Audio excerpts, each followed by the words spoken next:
Exilados da Capela, capítulo 18, os quatro povos. No nosso último encontro, nós vimos aí aquela questão do dilúvio. Cada povo, cada religião, todo mundo falando uma coisa só. O dilúvio. 7 dias, 14 dias, 21 dias, 30 dias, não importa. Mas algo ali aconteceu. E que nós sabemos que nada mais é do que um dos cataclismas que se apossou da Terra com a finalidade sempre de avançar, sempre no intuito de peneirar. O que está um pouco mais avançado continuará seguindo. Aqueles que não estão tão avançados ainda permanecerão, mas em minoria, né?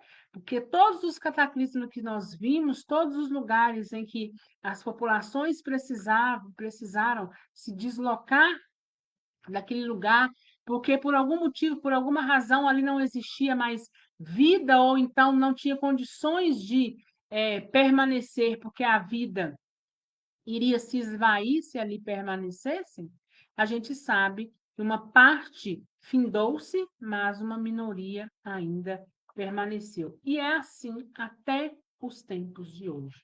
E o capítulo 18 vem dizendo dos quatro povos, e nós vamos entender o que é isso. O que são, né, esses quatro povos? Eu procurando minha caneta aqui, que eu não sei nem para onde que essa caneta foi, né? Mas eu vou achar ela agora porque eu preciso fazer aqui a marcação. Eu acho que ela está aqui debaixo, ó. Vê? Tô falando? Nós precisamos fazer a marcação, né? Para a gente não se perder. E o capítulo inicia-se assim. Após essas impressionantes depurações, que depurações são essas? Os cataclismos, né? Foi depurando, foi peneirando. Os remanescentes, aqueles que ficaram, né, os humanos que ficaram, eles ficaram agrupados, cruzados e selecionados aqui e ali por vários processos e em cujas veias já corria dominadoramente o sangue espiritual dos exilados de Capela, que passaram a formar quatro povos principais a saber. Só para a gente recapitular. Lembram? Cada cataclisma que acontecia, cada separação que acontecia, separava-se o que estava em maior desenvolvimento. E, consequentemente, iam chegando novos capelinos para se unir àqueles a fim de dar mais um up. Então, os exilados de Capela vieram em grupos. Primeiro grupo, terceiro grupo, quarto grupo. Cada grupo com o intuito de melhorar os demais, né? Então, depois de tudo isso que aconteceu na Terra e agora após o dilúvio, a gente pode dizer, olha, agora sim, né? A essência, o sangue espiritual dos exilados da capela se encontram na Terra, efetivamente na Terra, né? E estão nesses povos que são os principais. E aí vem os árias na Europa, os hindus na Ásia, os egípcios na África e os israelitas na Palestina. Os árias, após a invasão da Índia, para onde se deslocaram, como vimos, sob chefia de Rama, aí se estabeleceram expulsando os habitantes primitivos descendentes dos Hutas da terceira raça e organizando uma poderosa civilização espiritual que em seguida se espalhou por todo o mundo. Deles descendem todos os povos de pele branca que um pouco mais tarde conquistaram e dominaram a Europa até o Mediterrâneo. Então, os árias, né?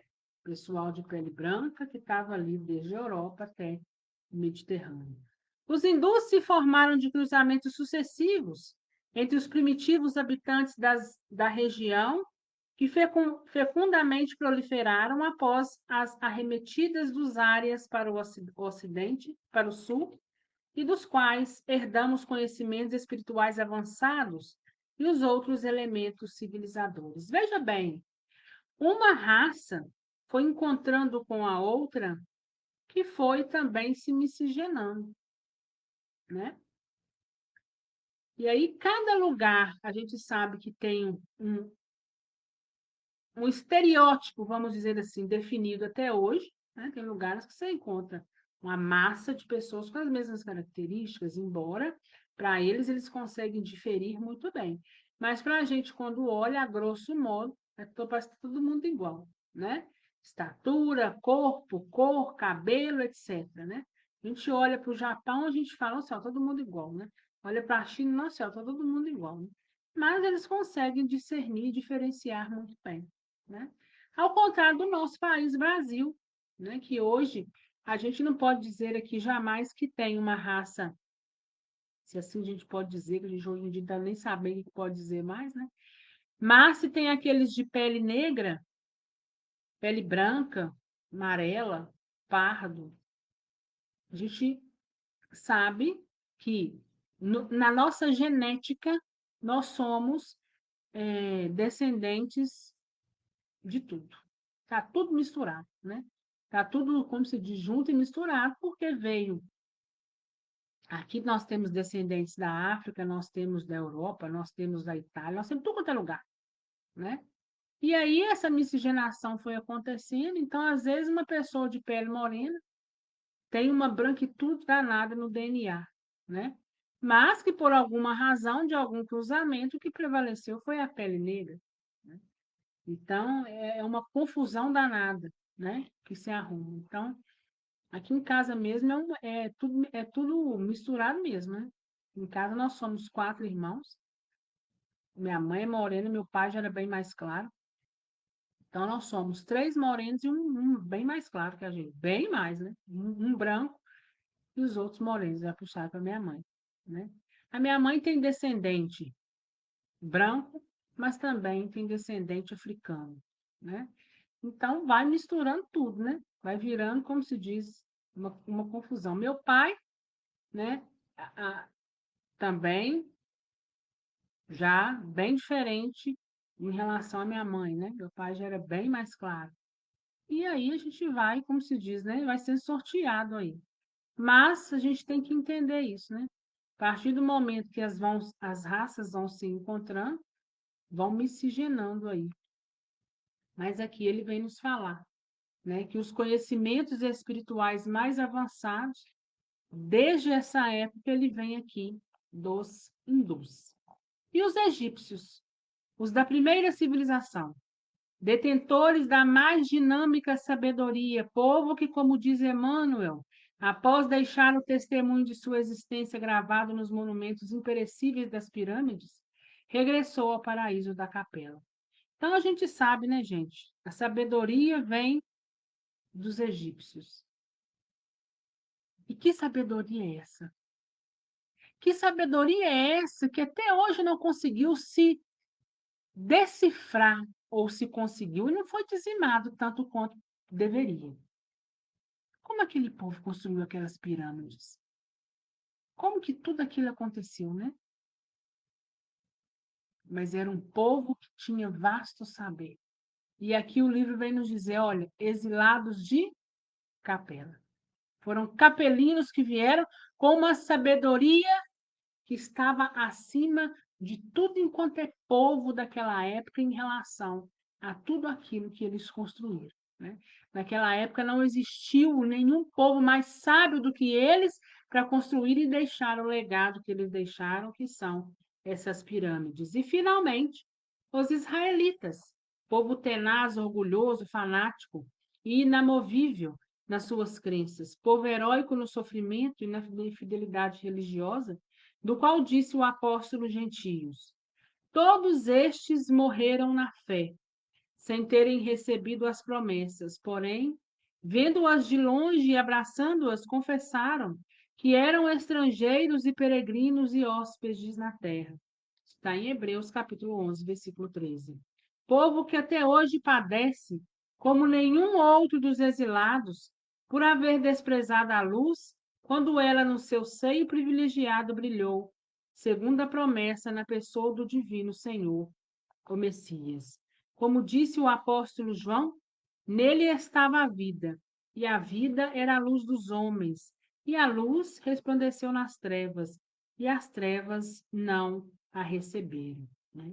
Então, é um pessoal, os israelitas, é um pessoal sofrido, né? Mas é um pessoal heróico. Eles ficam ali naquela fidelidade religiosa e que muitas das vezes, né, eles morrem ali naquela fé, né? Então, quando falam aqui que é um povo fanático, inamovível nas suas crenças, a gente sabe que o fanatismo, a gente não deve pender para esse lado do fanatismo, né?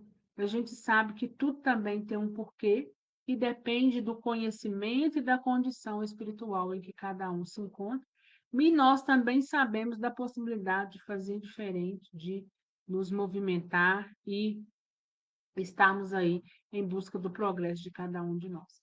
Então, esses foram os povos que ficaram aí, né, que depois de tudo que a terra passou, foi perfeitamente possível separar aí em 4 blocos. Nós vamos passar agora para o capítulo 19, a mística da salvação. Feito assim, a largos traços, o relato dos acontecimentos ocorridos nesses tempos remotíssimos da pré-história, sobre os quais a cortina de Cronos velou detalhes que teriam para nós hoje em dia imensurável valor, vamos resumir agora o que sucedeu com os 4 grandes povos citados, sobreviventes dos expurgos saneadores, povos esses cuja história constitui o substrato, o pano de fundo do panorama espiritual do mundo até o advento da história contemporânea. É o relato do segundo ciclo da nossa divisão e vai centralizar a figura sublime e consoladora do Messias, de Deus, que nascendo na semente de Abraão e no seio do povo de Israel, legou ao mundo um estatuto de vida moral maravilhoso, capaz de levantar os homens aos mais altos cumes da evolução planetária em todos os tempos. E aí, gente, aqui ele vem dizendo o seguinte, olha, depois que tudo isso aconteceu, como que ficou a história? Depois desses sobreviventes, desses expurgos, qual que foi o panorama espiritual do mundo, né? E como nós estamos avançando? A vida desses 4 povos é a vida da mesma humanidade, conforme a conhecemos na trama aparentemente inextricável de suas relações sociais tumultuárias. O tempo, valendo séculos a partir daí, transcorreu e as gerações se foram sucedendo umas às outras, acumulando-se e se beneficiando do esforço, do sofrimento e das experiências coletivas das raças. Veja que interessante, gente. Olha aqui. O tempo transcorreu, as gerações foram sucedendo umas às outras, acumulando o benefício do esforço, do sofrimento e das experiências coletivas. Olha, é no esforço. E nós estamos falando isso aqui há muito tempo. É no esforço, é na luta, é na batalha que a gente encontra o passo e o caminho para a nossa progressão. O panorama terrestre sofreu modificações extraordinárias, com a aplicação da inteligência na conquista da terra e seu cultivo, no desenvolvimento progressivo da indústria, que passou então a se utilizar amplamente dos metais e demais elementos da natureza, na construção de cidades cada vez maiores. São Paulo está aí, né? Não podemos deixar passar em branco. Cadê? Cada vez maiores e mais confortáveis. Na formação de sociedades cada vez melhor constituídas e mais complexas, de nações mais poderosas nas lutas da ciência, ainda incipiente contra a natureza altiva e indomável, que avaramente sonegava seus mistérios e seus tesouros, só os libertando com prudência e sabedoria à medida que a razão humana se consolidava. Lutas essas que, por fim, cumularam na aquisição de conhecimentos obtidos a custo de esforços tremendos e sacrifícios sem conta. Então, o tempo foi se passando. E as populações, naqueles ambientes, cada um foi tentando o seu progresso de um modo. E tentando esse progresso, muitas das vezes uma nação cultivava com a outra, ou quando uma ficava sabendo que uma descobriu tal coisa, o avanço então era mútuo, né? A sociedade foi então caminhando junto, né? Essa revolução industrial que aconteceu, olha o boom que deu em questão de desenvolvimento. Hoje, a era tecnológica em que cada um de nós vivencia, deu ainda mais um passo gigantesco rumo à nossa evolução. A ciência que caminha a todo momento também está aí, né? E nós, enquanto indivíduos, tentando conquistar ou pelo menos fazer certeza do ambiente em que nós estamos ser o melhor.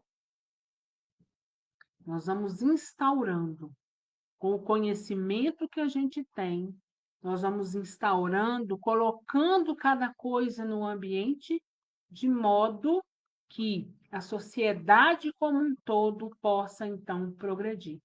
Nós sabemos que tem aquele lado que vai para o lado obscuro, né? Porque o negativo, ele sempre esteve ali, sempre estará. Mas o avanço, ele também é nítido. Experiências, enfim, árduas e complexas, mas todas indispensáveis, as quais caracterizam a evolução dos homens em todas as esferas e planos da divina criação.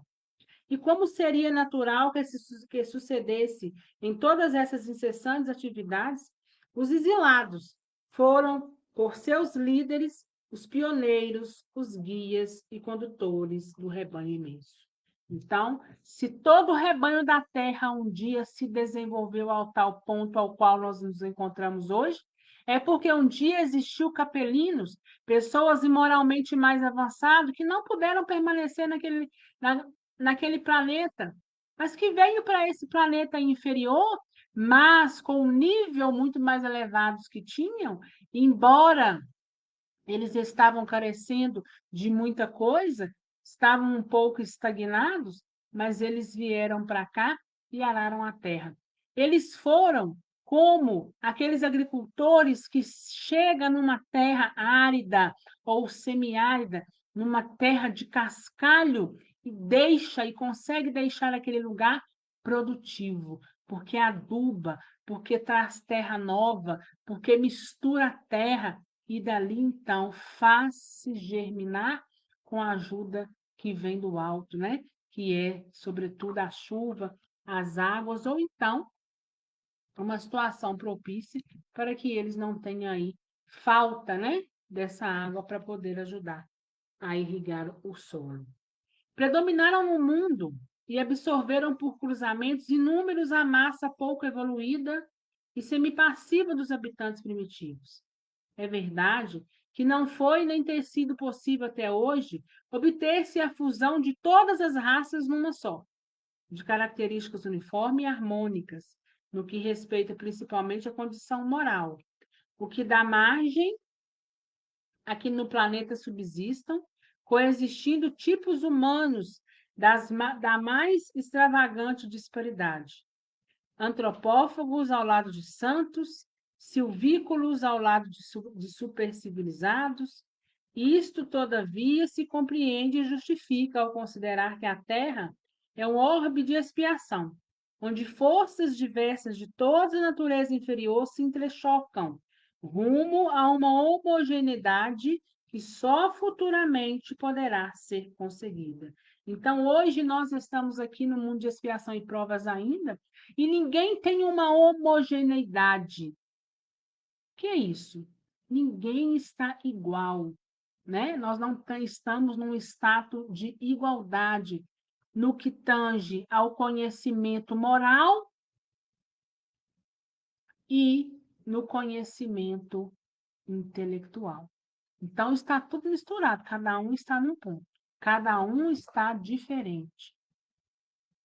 Mas o que se quer, né, onde quer chegar, é em uma terra onde todos tenham o mesmo nível moral. E isso somente vai acontecer quando a terra deixar de ser mundo de expiação e próprio mundo regenerar. Talvez nós não vamos estar aqui mais, mas quem sabe nós não vamos poder voltar para a terra regenerada. Mas para isso nós precisamos trabalhar em nós, né? Porque a gente só é inserido naquele ambiente ao qual nós vibramos como. Não tem como a gente ser inserido num lugar de uma positividade muito grande se nós não temos essa positividade dentro de nós. Então, é um exercício, é um trabalho diário que a gente precisa fazer. Mas, por outro lado, também é certo que, se não for a benéfica enxertia representada pela imigração dos capelinos, muito mais retardada ainda seria a situação da Terra, no conjunto dos mundos que compõem o sistema sideral, mormente no campo intelectual. E ele está dizendo, olha, ainda, né, que tudo o que aconteceu, essa enxertia, essa miscigenação com quem aqui já estava muito primitivo, com aquele já um pouco mais avançado, né? Então ele fala, isso foi muito bom o que aconteceu, porque se não tivesse sido isso, a Terra estaria ainda muito mais atrasada, ou seja, muito mais retardada, né? Muito mais travada, muito mais parada, né? Então, nós estamos aí, mormente, né, um sistema sideral, mormente num campo intelectual, porque aconteceu toda essa miscigenação. E olha que nós não somos perfeitos. Nós não estamos aqui, em momento algum, falando de perfeição, mas nós estamos falando que aqui era muito mais primitivo. Lembra do macaco? Vivia na copa das árvores, que desceu, que ficou de pé, e miscigenou com o primeiro capelino, e aí foi indo, foi indo, foi indo, até que nós estamos onde nós estamos hoje, né?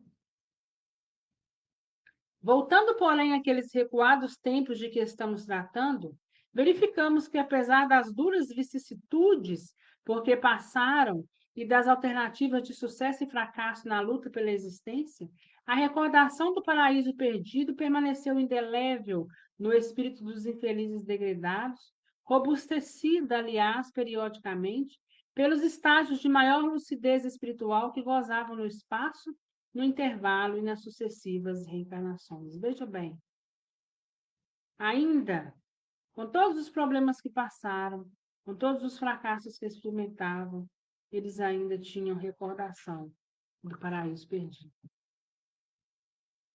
né? Olha que interessante. Lembra lá do início do livro? Aquele sentimento que nós conversamos aqui? Os capelinos, tendo ordem, ó, vocês estão estagnados, e por estarem estagnados, Capela não comporta mais vocês. Mas vocês irão para um outro lugar onde comporta perfeitamente, onde a energia de vocês está vibrando junto. E vocês irão melhorar aquele lugar. Porque, embora vocês estão com essa energia de vocês, ela é temporária. Porque vocês já têm conhecimento. Mas, por estarem vibrando nesse negativo, vocês, por misericórdia, vão ir para esse outro lugar. E lembra que nós conversamos lá atrás? Que é como se eles estivessem olhando para trás, vendo Capela de longe, a terra se aproximando, e eles cada vez mais com saudades daqueles, com saudades do país. Mas sabendo que ali, pelo menos por enquanto, eles não poderiam permanecer. Sempre lhes fulgurou na alma sofredora a intuição da origem superior, dos erros do passado e, sobretudo, das promessas de regresso algum dia às regiões mais felizes do cosmos. Porque, embora a saudade foi muita, eles sabiam que eles poderiam retornar. Eles sabiam que eles estavam indo para um lugar onde ali não era a morada eterna, era uma passagem, era temporário, mas eles queriam voltar um dia para aquele lugar que eles sentiam que era seus, que era a capela.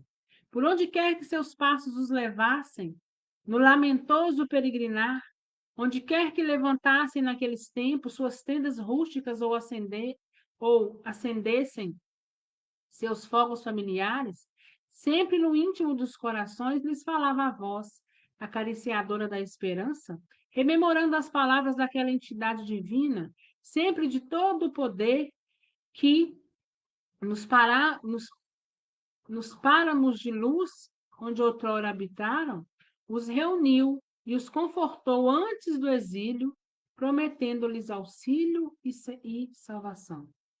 Como narra Emmanuel, tendo ouvido a palavra do Divino Mestre antes de se estabelecerem no mundo, as raças adâmicas, nos seus grupos isolados, guardaram as reminiscências das promessas do Cristo, que, por sua vez, as fortaleceu no seio das massas, enviando-lhes periodicamente seus missionários e mensageiros.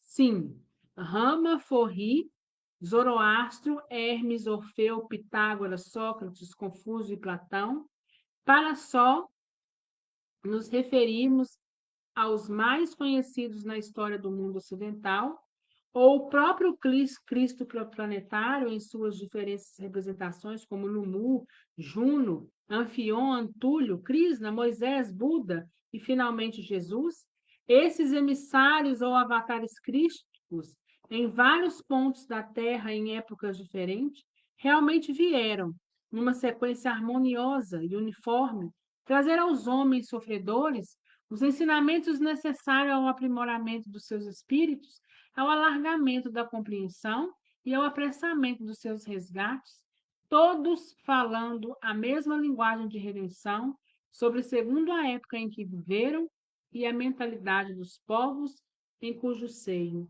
habitaram. Né?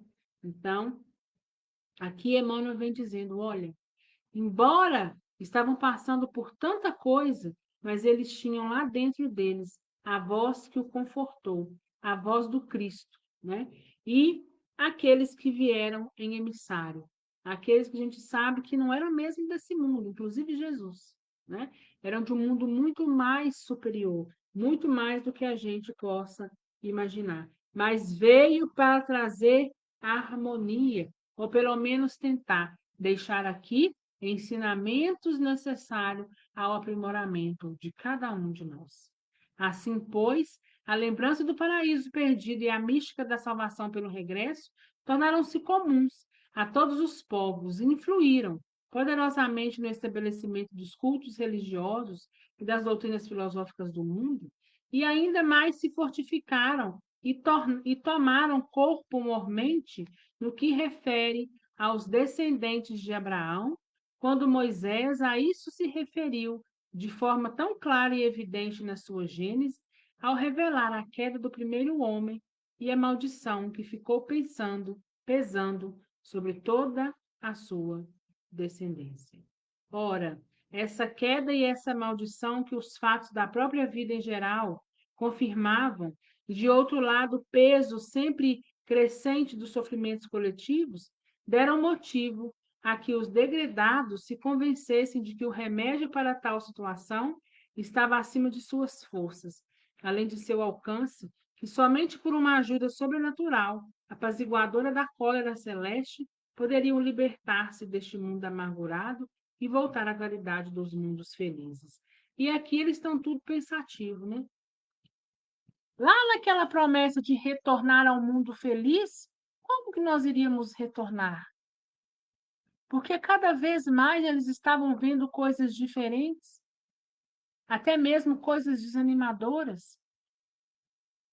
Eles tinham a palavra do Cristo, eles tinham a palavra dos emissários, eles tinham a palavra de Abraão, mas eles ainda estavam esperando a luz no fim do túnel, para que eles pudessem, então, alcançar os mundos felizes. Fracassando como homens e seguindo os impulsos da intuição imanente, voltaram-se desesperados para as promessas do Cristo, certo de que somente por esse meio alcançaria a sua libertação. Daí a crença e a esperança universais em um Messias Salvador. Então, nesse momento, todos já estavam acreditando na vinda de um Messias, que salvaria todo mundo. Porque no fundo, todo mundo sabia, olha, eu não sou deste mundo. Eu sou de um lugar muito superior. Lá no fundo, eles estavam saudosos com Capela, com lugar ao que foi prometido que eles voltariam um dia. Mas, por outro lado, isso também deu margem a que a maioria desses povos se deixassem dominar por uma perniciosa egolatria, considerando-se no gozo de privilégios que não atingiam a seus irmãos inferiores, os filhos da terra. E aí ele fala, olha, deu margem, né, para que uma coisa acontecesse, né? Cadê? A maioria dos povos se deixaram dominar por perniciosa egolatria. A ânsia do Messias, da chegada do Messias, era tanta que muitos foram enganados por aquilo que existe até hoje na Terra e que nós sabemos perfeitamente que são o quê? Os falsos profetas. O Evangelho nos fala constantemente dos falsos profetas. Então, isso desde esse tempo aqui já existia. Toda vez que a população tem uma ânsia em algo, toda vez que a fé e a esperança estão olhando por um lado, tem sempre um outro lado também que vai fazer desvirtuar do caminho. Criaram, assim, cultos religiosos exclusivistas, inçados de processos expiatórios, ritos evocativos. Quanto aos hebreus, adotaram mesmo de uma forma ainda mais radical e particularizada o estigma da circuncisão, para se marcarem em separados como um povo eleito, predileto de Deus, destinado à bem-aventurança na terra e no céu. Então foram criando idolatrias, criando coisas desnecessárias. Ah, nós vamos nos marcar, nós vamos ter uma marca que é só nossa. Nós vamos usar aqui, usando meios, né, de serem egocêntricos, e deixaram e esqueceram que Deus e que Jesus não faz distinção entre os homens. Que não é se marcando, mas é pelas suas atitudes, pela sua conduta, que você dá o destino na sua caminhada evolutiva.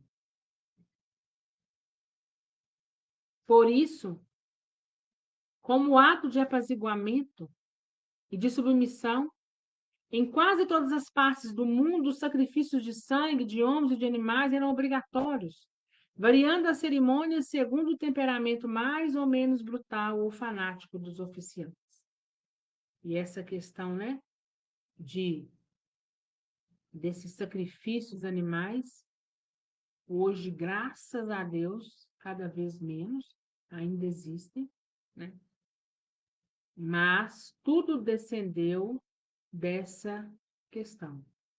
Se deixaram tanto se levar, acreditando em algo, não colocando em si, exercitando em si a fé raciocinada, que muitos foram por caminhos que não tinham nada a ver.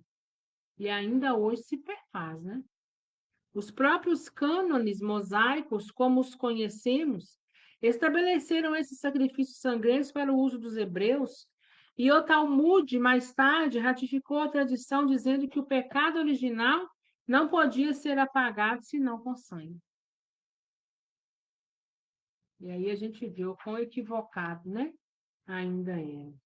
E a tradição, se bem que de alguma forma transladada para uma concepção mais alta ou mais mística, prevalece até os nossos dias nas religiões chamadas cristãs, ao considerarem que os pecados dos homens foram resgatados por Jesus no Calvário pelo preço do seu sangue, afastando-se da frente dos homens a responsabilidade inelutável do esforço próprio para a redenção espiritual.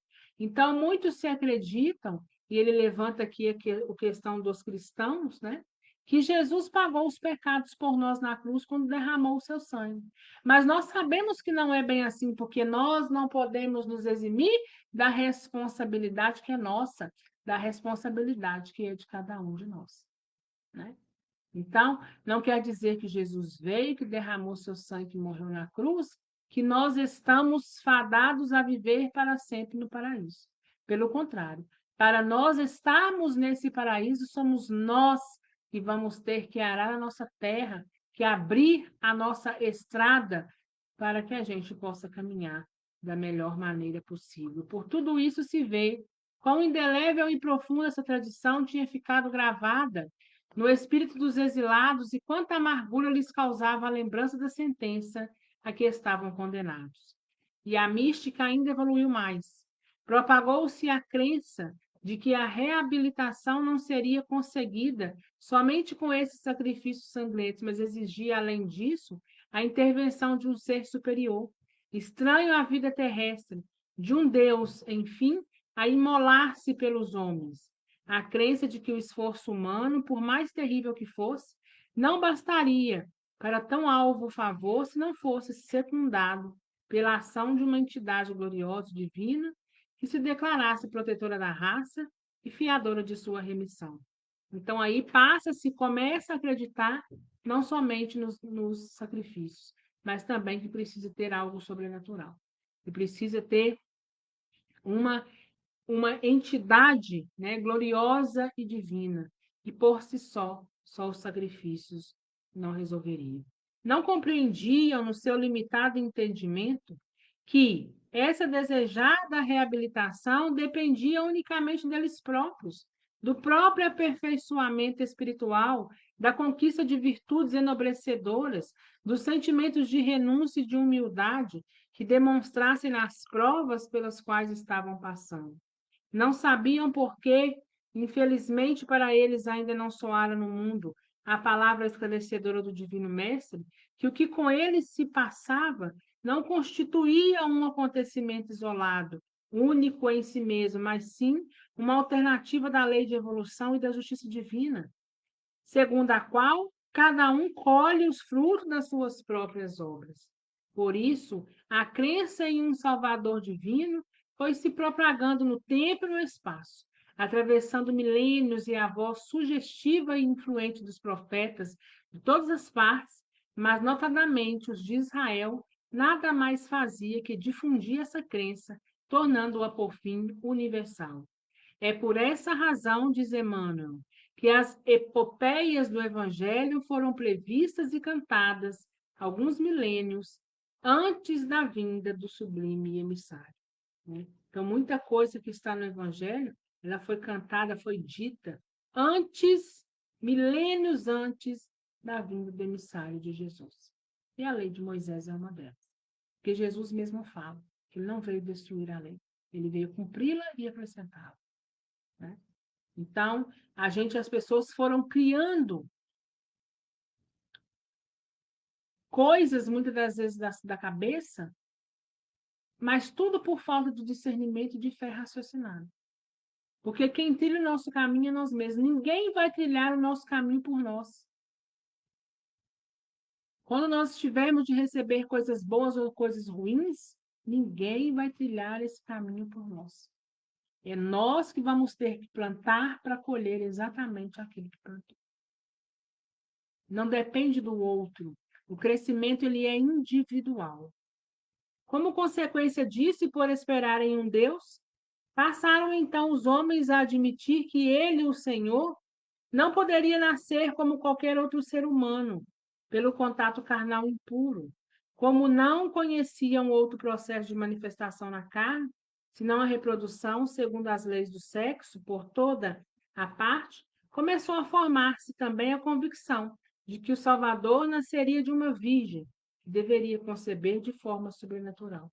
Por isso, na Índia lendária, os avatares divinos nascem de virgens, como de virgens nasceram Krishna e Buda. No zodíaco de Rama, a virgem lá estava no seu quadrante, amamentando o filho. No Egito, a deusa Ísis, mãe de Horus, é virgem. Na China, Xinmou, a mãe santa, é virgem. Virgem foi a mãe de Zoroastro, o iluminado iniciador da Pérsia. Todas as demais tradições, como as dos druidas e até mesmo das raças nativas da América, descendente dos Atlantes, falavam dessa concepção misteriosa e não habitual. E nós sabemos que até mesmo o catolicismo, né, tem também essa premissa: Jesus nasceu da Virgem Maria, né? Então, isso tudo foram convicções em que os homens foram, se isso não é assim, então eu creio que vai ser dessa outra forma. Se não é assim, e foi nesses achismos, nessa coisa dentro da mente, que foi criando tantas outras. Mas ainda enfatizo e volto a reiterar, esquecendo que o caminho quem trilha é cada um. O nosso caminho, nós que somos cristãos, porque nós seguimos o Cristo, nós temos ele como nosso norteador, como nosso modelo. Ele vai estar conosco nos dando as mãos, mas caminhar por nós é só nós que vamos poder fazer. Às vezes, Jesus irá nos carregar no colo, para a gente poder dar conta de atravessar alguma coisa, mas logo em seguida ele vai nos colocar no chão para que nós possamos caminhar. Então, a nossa caminhada ela é constante, ela é única, ela é individual em prol de cada um de nós, que precisamos nos ater a ter discernimento em cada ponto, para só assim evoluirmos enquanto indivíduos. Quem trilha o nosso caminho somos nós mesmos. Alguma dúvida, gente? Eita, que fala, hein? Misericórdia.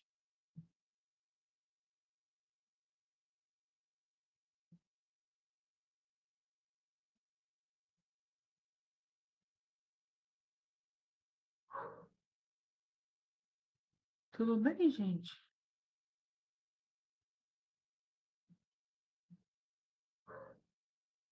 Gente que até dormiu aí, né? Quem dormiu?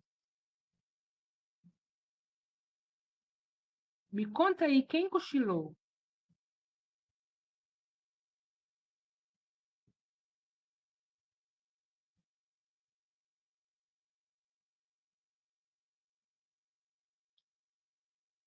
Cris, nenhuma dúvida. Sem dúvidas, Maria Tito. Silvia também.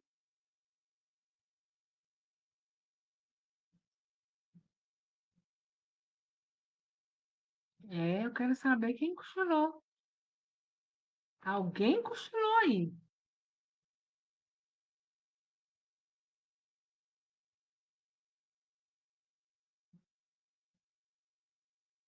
As coisas não chegam por acaso. Ai, gente, até ri, Solange. Eu ouvi tudo, né? Ai, meu Deus.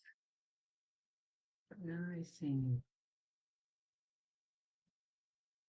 Quem disse não fui eu, né? Quem disse foi o senhor Roberto, que só falou alguém até cochilou, né? Ai, quer saber quem cochilou, né? Alguém deu umas pescadas aí, voltou. Mas é assim mesmo, né, gente? É assim mesmo. A gente vai aí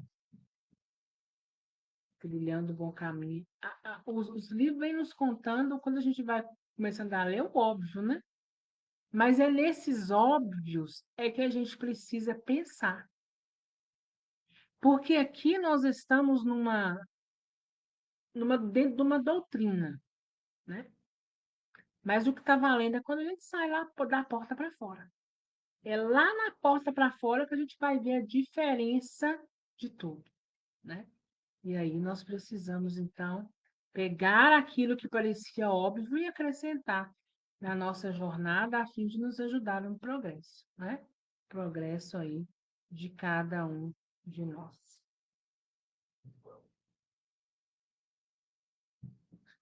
Ai, ai, Cris dizendo que ela não foi, Ana Rodrigues também não, a Silvia não, eu tenho certeza que não, pois é.